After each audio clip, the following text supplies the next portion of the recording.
Good afternoon. It is Wednesday, April 15th, and it's 3 o'clock, and we're going to read Chapter 4 of Mr. Popper's Penguins.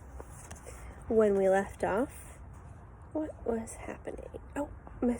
Captain Cook was in the ice box, and he had made a little nest for himself out of ice cubes with Mr. Popper's help, and he was getting more comfortable and cool. Chapter 5 is called Troubles with a Penguin.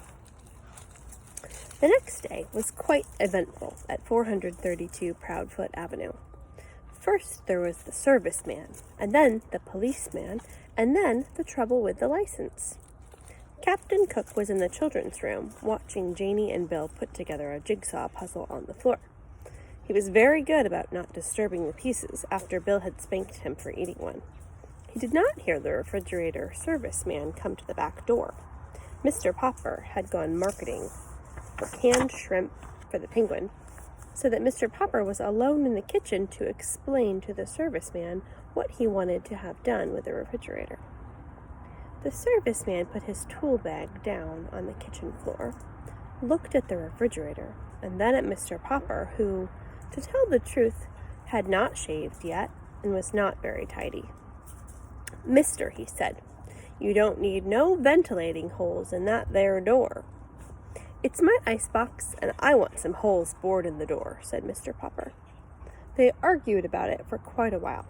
Mr. Popper knew then that to get the serviceman to do what he wanted, all he had to do was to explain that he was going to keep a live penguin in the icebox, and that he wanted his pet have plenty of fresh air, even though the door was closed all night.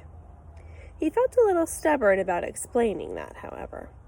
He didn't want to discuss Captain Cook with this unsensitive serviceman, who was already staring at Mr. Popper as if he thought Mr. Popper was not quite right in the head. "Come on, do what I said," said Mr. Popper. "I'm paying you for it." "With what?" asked the serviceman. Mr. Popper gave him a $5 bill. It made him a little sad to think how many beans it would have bought for Mrs. Popper and the children. The serviceman examined the bill carefully, as if he didn't trust Mr. Popper too much. But at last he put it in his pocket, took a drill from his tool bag, and made five small holes in a neat pattern on the refrigerator door. "Now," said Mr. Popper, "don't get up. Wait a minute. There's one more thing." "Now what?" said the serviceman. "I suppose now you want me to take off the door off its hinges, let in a little more air, or do you want me to make a radio set out of your icebox?" "Don't get funny," said Mr. Popper indignantly. "That is no way to talk. Believe it or not, I know what I'm doing. I mean, having you do. I want you to fix an extra handle on the inside of that box so it can be opened from the inside of the box." "That," said the serviceman, "is a fine idea. You want an extra handle on the inside? Sure. He picked up his tool bag. "Aren't you going to do it for me?" asked Mr. Popper. "Oh, sure, said the serviceman, edging toward the back door. Mr. Popper saw that for all his words of agreement, the serviceman had no intention of putting on an inside handle. "I thought you were a serviceman," he said. "I am. That's the first sensible thing you've said yet." "You're a fine kind of serviceman if you don't even know how to put an extra handle on the inside of an icebox door." "Oh, I don't I? Don't think I know how? As far as that goes, I've even got a spare handle in my tool bag and plenty of screws. You needn't think I don't know how to do it if I wanted to." Mr. Popper silently reached into his pocket and gave the serviceman his last $5 bill. He was pretty sure that Mrs. Popper would be annoyed at him for spending all that money, but it could not be helped. "Mister," said the serviceman, "you win. I'll fix your extra handle.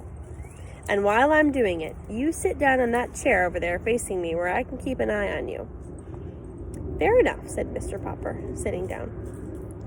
The serviceman was still on the floor, putting in the final screws that held the new handle in place, when the Penguin came out of the kitchen on his silent pink feet. Surprised at seeing a strange man sitting on the floor, Captain Cook quietly walked over and began to peck him curiously.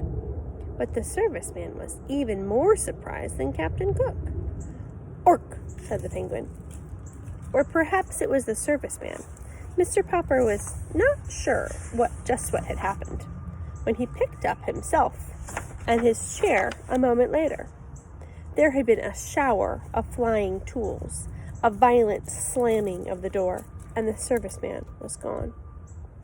These sudden noises, of course, brought the children running. Mr. Popper showed them how the refrigerator was now all remodeled for the penguin. He showed Captain Cook, too. Let me make sure. Did I miss a page? No, I didn't.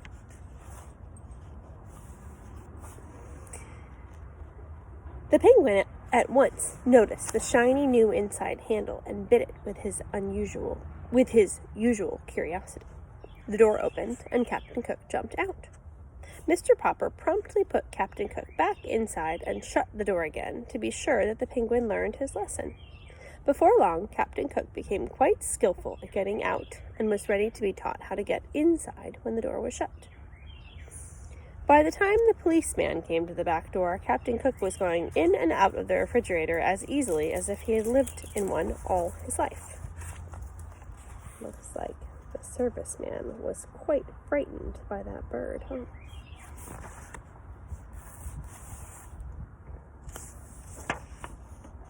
That's the end of that chapter. What do you think is going to happen when the police come to the house? Do you think they've ever seen a penguin in someone's house before? Hope you have a great afternoon. Help your mom make your dinner tonight, and your dad too. And I hope you have a wonderful night of sleep. Maybe play outside first. I can't wait to see you tomorrow. Bye.